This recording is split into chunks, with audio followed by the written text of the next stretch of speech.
I'm sitting on the Energy Committee, and, you know, this has been, obviously, I'm a newly elected representative, and it's just been very interesting to watch this really be the process go through what I would suggest in kind of a backwards fashion.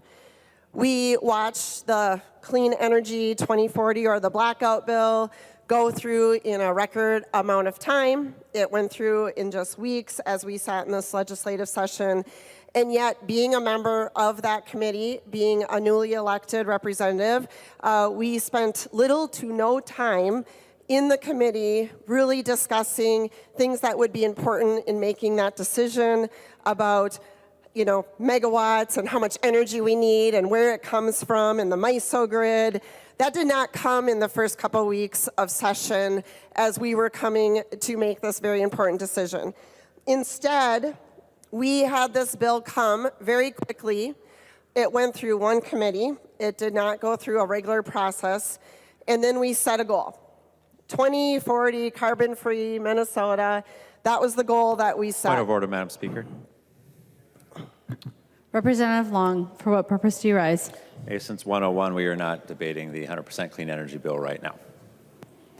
Members, please make a relationship between your comments to the bill, House File 1656. Representative Altendorf, you have the floor. Okay, thank you, Madam Speaker. And the reason why I am talking about that is we set the goal for the 2040 energy plan, and now in hindsight, we are passing legislation that meets that. So instead of doing it the opposite way, which was the point that I was making, the point is that would have been reasonable, would have been smart, common sense, good business, good judgment for the state of Minnesota to map out the plan, to know exactly what this would cost for us to get there to reach our goal. Now, because we have the goal, everything else that's coming through is automatically justified. That's what's happening. When I am sitting in the Energy Committee, I hear bill after bill that does not have fiscal notes, that we are not seeing the budget impact that that's going to have on us in Minnesota. And yet everything needs to be justified because I hear over and over that we have set a 2040 energy plan. So this is relevant to the discussion. This is relevant to the discussion because we set the goal before we set the plan to get there. As we are seeing government subsidize more and more money to these projects, there certainly are a lot of problems. And one of them coming from a highly a community that's very, very high in agriculture, as we are seeing government subsidize solar, subsidize wind, this is taking away from our agricultural base. It is taking away from good cropland, and it's also driving up the prices of our land, which drives up the prices for farmers, which in return is driving up the price of food for Minnesota. Just this week, we celebrated that it was National Egg Day. And we should all be celebrating this in this chamber because Minnesota ranks seventh in the production of agriculture.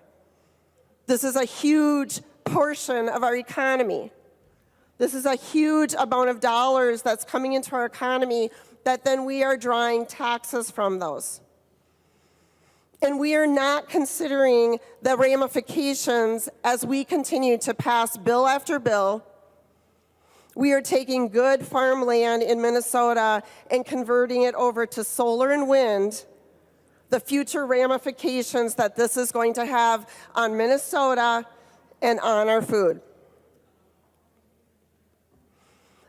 Madam Chair, can I ask Representative Bjorn Olson to yield to a question? He will yield. Representative Altendorf. Thank you. My question is, in your area, coming from an agriculture area, what have you seen in the increase in price per acres? Representative Olson. Thank you, Madam Speaker, and thank you for the question. That's a really interesting one. So to give you a little bit of a background about where I come from, my aunt is actually the county assessor for one of the counties that I represent, and she recently told me, she said, Bjorn, our entire county is worth $4 billion. So she's the county assessor, so she knows what the county's worth. She says it's worth $4 billion, and of those $4 billion, $3.3 billion is farmland. 3.3 billion of the 4 billion is farmland, and then another 300 million is ag-related structures. So when you're talking about a county in which I live, or a county in my area, we're about 90% agriculture. So that's just giving you a foundation of how valuable this amazing industry is for southern Minnesota. We are 90% agriculture or agricultural related. And then the other 300 million are people's houses that kind of support the industry that is, in fact, agriculture. It's a great and wonderful and honorable profession to be a part of. But the question was, what is happening to the price of land?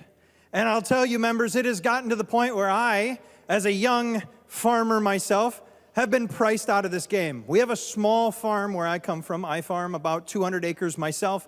My father has 1,200 that he farms, and together we have what is identified as a small family farm. We're not phenomenally wealthy human beings. People would say maybe we're cash poor and dirt rich, right? They always talk about that. Oh, he's dirt rich and he's cash poor, and that's kind of the scenario in which we find ourselves, because the land is what is truly expensive and unattainable for someone to find. And guess what, members? It's the only thing we're not getting more of. I guess unless you go to Hawaii, there are some active volcanoes that are in fact creating land, but that's volcanic pumice or whatever that geographical or geological word technically is. I'm not sure. But we've just had a couple really amazing sales, and I've been running the numbers in my mind, and I can't imagine how you could ever afford such a thing, making the margins that we make.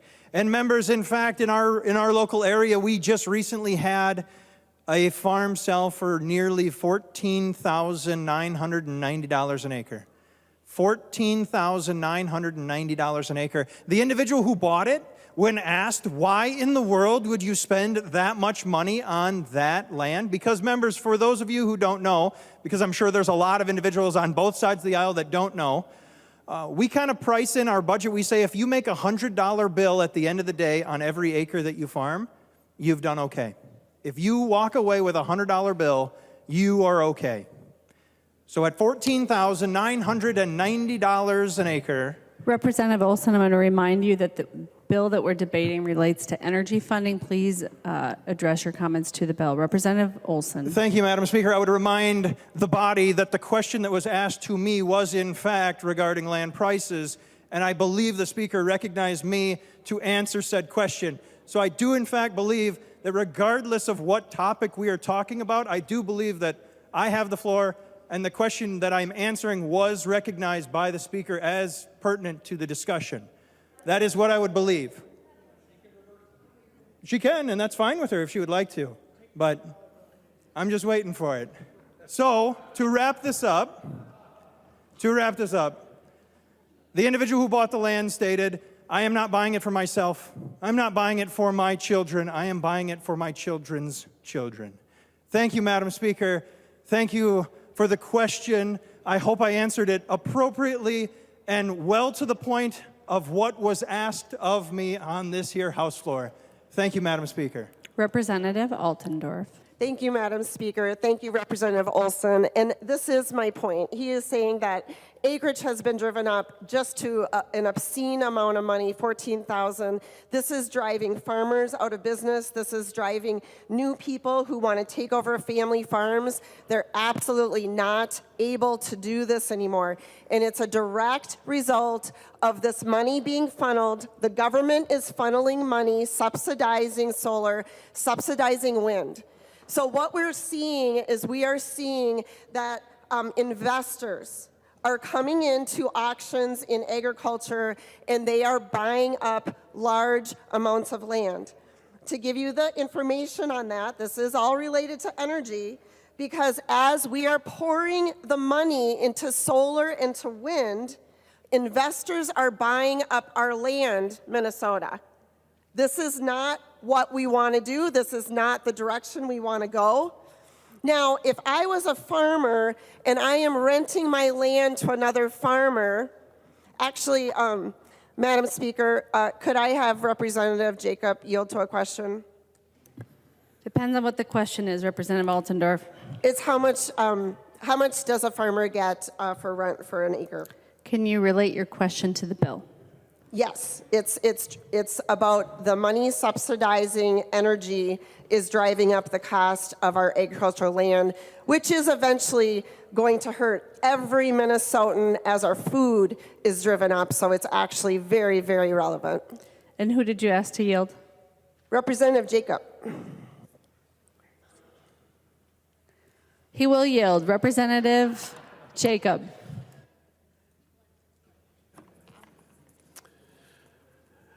Thank you. Land prices, rent prices could vary from potentially as low as $150 an acre up to, $300-400 an acre, depending on what the quality of the land is, what it's being used for. In Winona County, we're seeing more and more solar farms go in than what you could imagine. We've got literally the grid is limited in Winona County to the point that we can't even add any more solar systems to our grid in Winona County. So it's making a huge difference on what the farmers can do with their property, the price of the property, and the values of the property. So, yeah. Thank you. Representative Altendorf. Thank you, Madam Speaker, and thank you, Representative Jacob. So as he said, we are renting farmer to farmer. We're renting our land. He said anywhere from $150 per acre up to $400 per acre. Now, that same farmer, or if an investor came and bought that land, they would rent out that same acreage of land anywhere from $1,000 to $1,500 per acre for solar. So this is an obvious question. If you are a farmer, are you going to rent your land at approximately, let's even give them the high end, let's give them the $400 an acre. Would you rent your land out to another farmer for agricultural purposes? Or would you rent it to a solar farm and get $1,000 to $1,500 an acre?